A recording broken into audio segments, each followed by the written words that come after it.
Ontario court began hearing arguments today in a legal challenge to stop the closure of some drug consumption sites in the province. Last year, the Ford government passed a bill that would shut down facilities that are located near schools and daycares. The closures are now just days away. CTV's Queen's Park Bureau Chief Siobhan Morris joins us live with more on the effort to keep the doors open. Siobhan.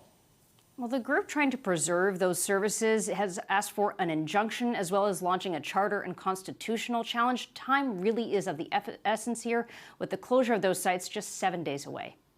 If you're not fighting back. Inside a downtown Toronto courthouse, a fight to keep the province's supervised drug consumption sites open.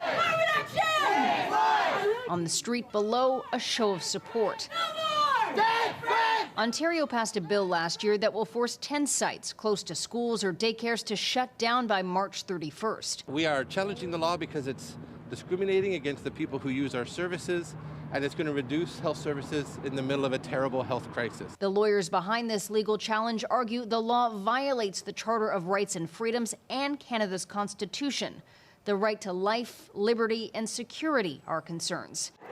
They contend the closure of supervised consumption sites will force people who use drugs into unsafe and unhealthy behavior. We don't need people dying on the streets, we don't need people overdosing outside, and we certainly don't need people to have brain injuries because they didn't get oxygen. The province counters with claims violence, drugs, and disorder are problems near the sites. They hired a private investigator to document it.